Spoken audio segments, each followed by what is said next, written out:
সবাইকে আসসালামু আলাইকুম। আশা করি সবাই ভালো আছেন। আজকে আপনাদের সাথে শেয়ার করব আমি কিভাবে ১৪ দিনে ঢাকা বিশ্ববিদ্যালয় EMBA তে চান্স পেয়েছিলাম এবং সবচেয়ে ভালো ডিপার্টমেন্ট ফাইন্যান্সে। আমার পজিশন ছিল ১৪৪। তো আজকে মোটামুটি কোনো ট্রিপস অ্যান্ড ট্রিকস নিয়ে কথা বলব না। আমি পিউরলি যাব আমি কিভাবে প্রিপারেশন নিয়েছিলাম এইটা নিয়ে কথা বলব। কারণ অনেকে আমাকে প্রশ্ন করে, "ভাই ১ মাস বা ১.৫ মাস বা ২ মাসে কি চান্স পাওয়া সম্ভব কিনা?" তো এটাও আমি একদম ডিটেইলে ব্রেকডাউন করব। আ আমার নাম মোহাম্মদ সাজ্জাদ হোসেন। আমি ঢাকা বিশ্ববিদ্যালয়ে এখন পড়াশোনা করছি। MBA করছি ডিপার্টমেন্ট অফ ফাইন্যান্সে।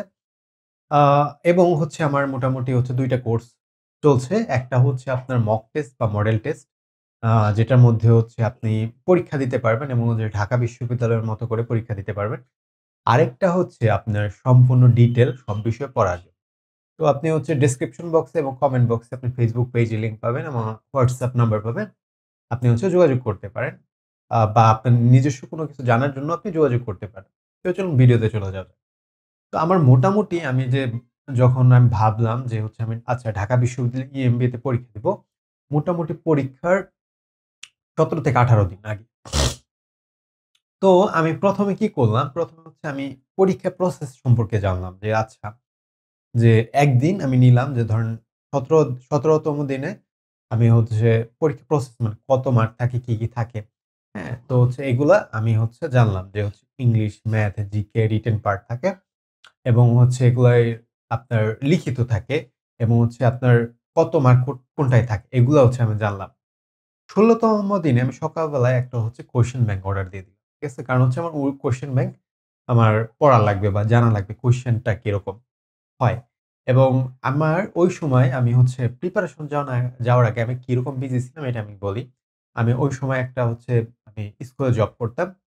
তো মোটামুটি ৩-৪ ঘন্টা ওই জায়গায় দেয়া লাগতো এবং আমার কিছু ফ্রিল্যান্সিং এর কাজ থাকতো যেগুলোর মধ্যে আমি করতাম মোটামুটি। তো এটা আমার প্রতিদিন মানে ৫-৬ ঘন্টা, হ্যাঁ? তো ৬-৭ ঘন্টা এরকম আমার বিজি থাকতো জাস্ট আমার পড়াশোনার বাইরে।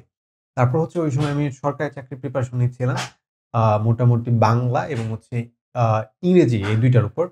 আর একটু আপনার ম্যাথের মধ্যে ফোকাস করতেছি। এইটা আমার বিজি আপনার ছিল। তো আমার জব, আমার ফ্রিল্যান্সিং এবং আমার পড়াশোনা সময় শেষ করে আমার EMBA এর পড়াশোনা করা লাগবে। এটা একটু আমার আমি ডিসাইড করলাম।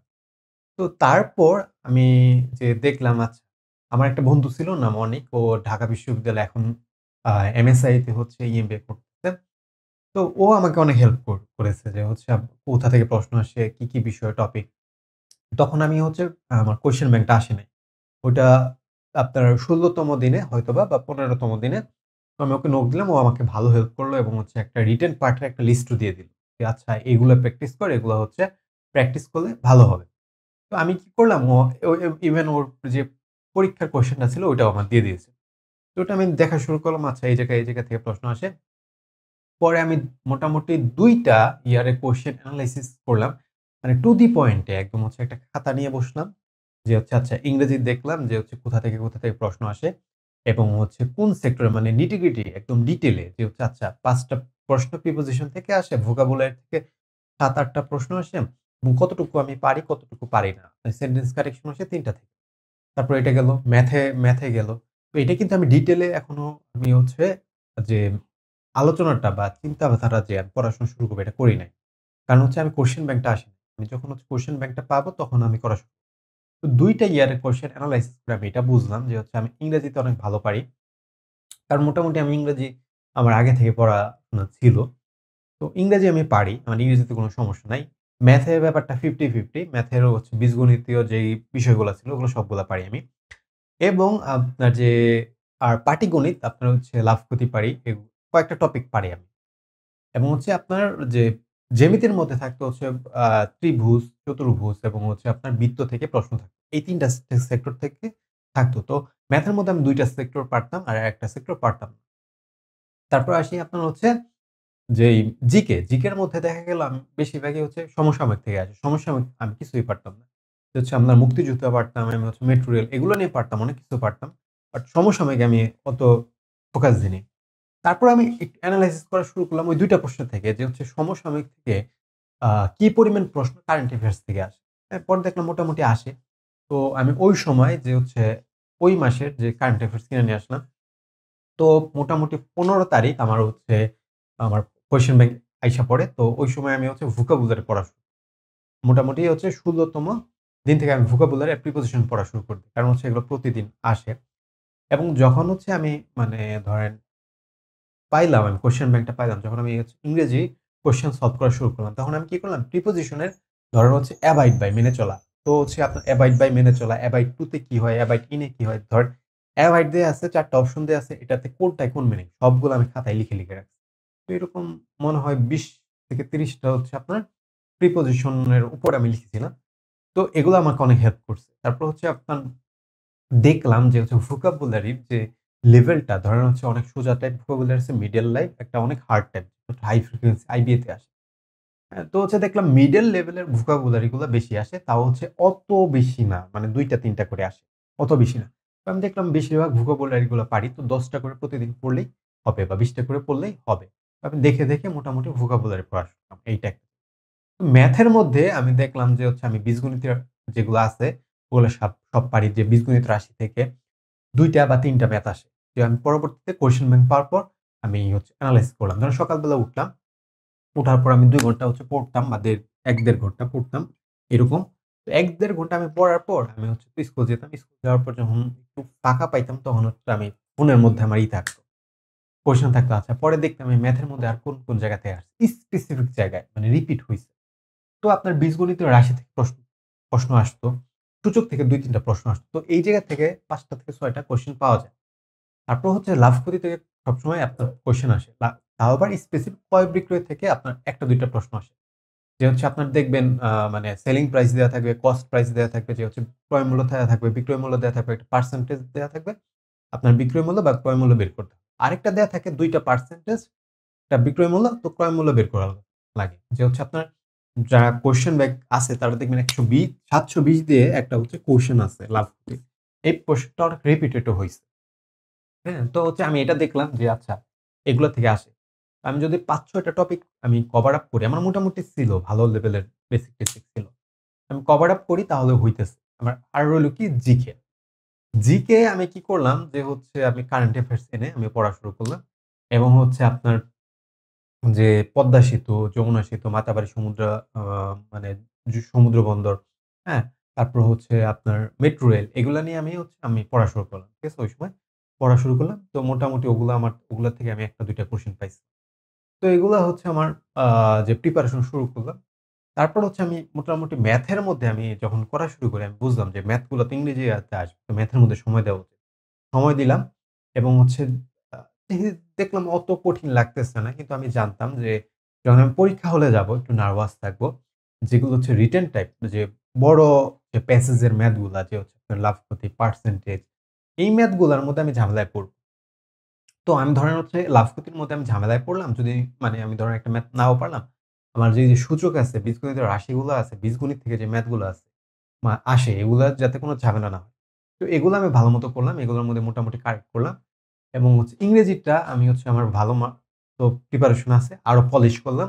এবং হচ্ছে জিকের মধ্যে আমি হচ্ছে প্রিপারেশন নিলাম 50-50। ধরেন হচ্ছে কারেন্ট অ্যাফেয়ার্স থেকে যেগুলো আসবে, ওগুলা হচ্ছে আমি তার কারেন্ট অ্যাফেয়ার্স ৪ টা ৫ টা পৃষ্ঠা আমি হচ্ছে মানে পড়ছি। অত বেশিও না। ওই জায়গা থেকে কোন প্রশ্ন আসে ওগুলো আমার ছাড়া যাবে না। মানে ওগুলো আমি পারব। আর এবং রিটেন এর জন্য আমি হচ্ছে ২ টা ৩ টা প্যারাগ্রাফ লিখেছিলাম, কারণ রিটেনটা আমার ভালো ছিল। ঠিক আছে? তো যেদিন পরীক্ষা দিতে যাই, ওইদিন আমি মোটামুটি, এটা আমি অনেকবার বলছি আমার কোর্সে, যে হচ্ছে আমি গাজীপুর থেকে যাই হচ্ছে আমার উত্তরা। উত্তরা বলতে আমি হচ্ছে আমার বন্ধুর বাসায় যাই। যে হচ্ছে যাই উত্তরা থেকে আমি ঢাকা ইউনিভার্সিটি যাই। ওইদিন অনেক পরিমাণ রোদ ছিল।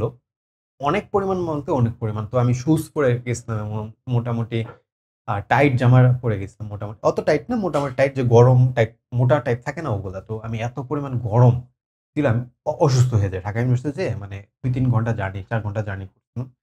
আরো বেশি। তো অসুস্থ হয়ে যায়। তো আমি কি করেছিলাম যে হচ্ছে ওই জায়গায় যে একটু লেবু শরবত খাইছিলাম। তো তারপরেও আমি যখন পরীক্ষা হলে যাই, আপনার পরীক্ষা হলে কি হয় যে আপনার এমসিকিউ মানে প্রশ্ন দিয়ে দিবে। এমসিকিউর জন্য হচ্ছে আপনার টাইম বরাদ্দ থাকবে। এমসিকিউ শেষ হয়ে যাবে। তারপর হচ্ছে আপনার আ যে প্যারাগ্রাফ বা রিটেন পার্ট ওইটা দেয়া হবে। তো আমি তো অসুস্থ হয়ে যাই। ওই জায়গায় এসি ছিল তার জন্য আমার একটু ভালো লাগছে।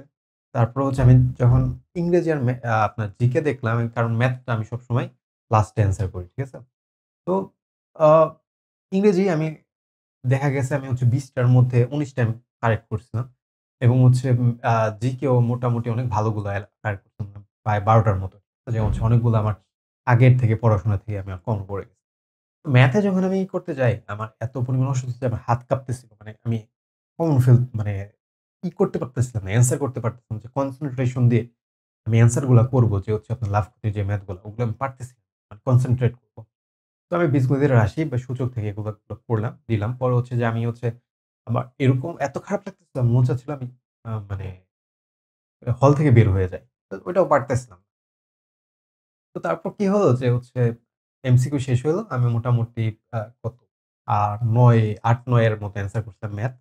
এবং ক্রিটিক্যাল রিজনিং এর তো প্রিপারেশনটা বলি নাই। ক্রিটিক্যাল রিজনিং জাস্ট আমি প্রিভিয়াস ইয়ার কোয়েশ্চেন গুলো আমি সলভ করছিলাম। আগে থেকে আমার যে লজিক্যাল রিজনিং যেটা আছে, আগের থেকে আমি জিমেট থেকে অনেক আগে আমি প্র্যাকটিস করছিলাম। তো এটা মোটামুটি আমার ছিল।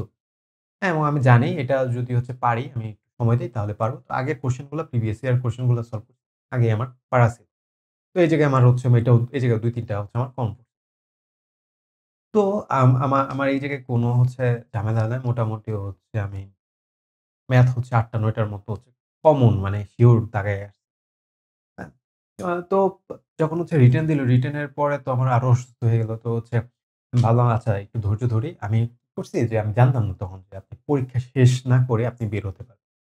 তো আমি রিটেন এ হচ্ছে আপনার ধরেন ইংরেজিতে ১৫ মার্ক থাকে, এর জন্য আপনার ২.৫ পৃষ্ঠা দেয়া থাকে। বাংলাতে ১০ মার্ক থাকে, এর জন্য ১.৫ পৃষ্ঠা দেয়া থাকে। আপনি এরকম না যে আপনি মনের মাধুরী মিশায় লিখবেন, ব্যাপারটা এরকম না। আপনি হচ্ছে ওই নির্দিষ্ট পেজের মধ্যে লিখতে হবে। তো আমি একটা জিনিস জানি যে হচ্ছে আচ্ছা ঠিক আছে অল্প পেজ দেয়া আছে তার মানে কি আপনার একটু এক্সেপশনাল লেখা লাগবে এবং হচ্ছে আপনার কিছু আর্গুমেন্ট সেট করা লাগবে, একটু ভালো ওয়ার্ড দেয়া লাগবে যাতে হচ্ছে আপনার লেখাটা আপনার একটু সবার থেকে আলাদা হয়। তো ওইটাই আমি করলাম যে হচ্ছে আমি একটু এনালাইসিস দিলাম।